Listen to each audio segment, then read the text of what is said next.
ইতিমধ্যে গৌৰৱ গগৈ কৈ আছে যে আজমলৰ লগত আমাৰ কোনো হেৰি নাই, মিত্ৰতা এতিয়ালৈকে আমি আলোচনা কৰা নাই যদিও আমি তেখেতৰ বিৰুদ্ধে যোনটোত আসন দিবলগীয়া আছে আমি দি দিম বুলি তেওঁলোকে মানে ইতিমধ্যে আমি ওয়েলকাম কৰিছো।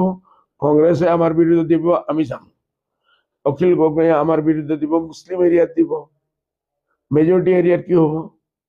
গগৈ গগৈয়ে চিন্তা নকৰে, অখিল গগৈয়ে নাযায়, তাত ভয় খায়। কংগ্ৰেছৰ কোনো এটা ভোট নাই তাত। যোৱা পঞ্চায়ত ইলেকশ্যনত কংগ্ৰেছে এজন কেণ্ডিডেট দিব পৰা নাই। ডেট মিনছ ডাব্বা খালী। আমি চবে মিলি, মই বাৰ বাৰ কৈ আছো, আমি চবে মিলি যুদ্ধ কৰো যদি 24টা সিট, মুসলিম মাইনরিটি 24টা সিট আমি বাটি লওঁ।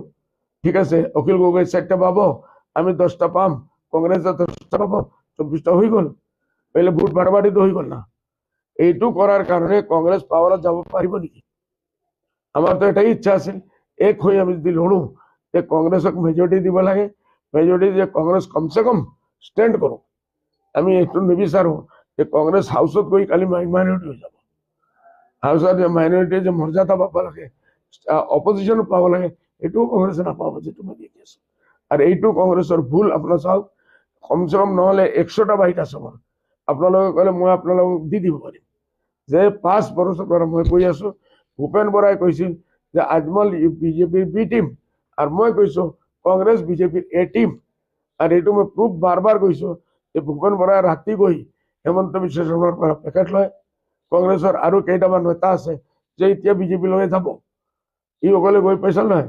আপোনালোকে জানে আজকে কি নাম, রোহার এমএলএ গল, আমার সিদ্দিক দা গল, আপনার শেরমান আলী গল, সবটো কৈছে না।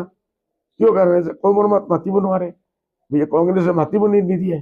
তে মই আগৰ পৰাই প্ৰেডিকশ্যন কৰিছো যে এইবাৰ কংগ্ৰেছৰ লিডাৰশ্বিপ বিজেপিৰ লগত যাব। আৰু সেইদিনা হেমন্ত বিশ্ব শৰ্মাই ভূপেন বৰাক বাজুত লৈ ভেৰি কুৱেশ্যনেবল মাৰ্ক কি কৈছে যে অখিল গগৈৰ লগত মুছলিম যিমান লিডাৰ আছে অখিল গগৈলৈ যাব। মতলব অখিল গগৈ একবাৰো ইউডিএফৰ নাম লোৱা নাই। আমি 15, 16 জন 18 জন বিধায়ক লৈ আমি পাইছো, আমার নাম তো একবারও লোৱা নাই। যদি আমি তার বিজেপির বি টিম আছিলো, আমার নাম বেশি লব লাগিছিল। এটো ক্লিয়ার হয়ে গেল যে বিজেপির বি টিম অখিল গগৈ, আর অখিল গগৈ বিজেপি হয়ে এই যে মুসলিম এরিয়াত গৈ হু হু আর যে চিৰ কৰিছে, এইটো হেমন্ত বিশ্ব শৰ্মাৰ পেইড স্টেটমেন্ট। ডেইলি ৰাতি গৈ যদি অখিল গগৈয়ে পইচা নলয়, হেমন্ত বিশ্ব শৰ্মাৰ পৰা চলিব নোৱাৰিব। দ্বিতীয় হল, মুছলমানক লগাই দিছে, বোলে আপোনালোকে ইউডিএফৰ লগত কৰিব নালাগে। ইউডিএফৰ লগত যদি কৰে পাৱাৰত আহি যাব। ফাটাফাটি কৰি দিছে, ফাটাফাটি। ৰাজ্যসভাৰ মামলা মোৰ লগত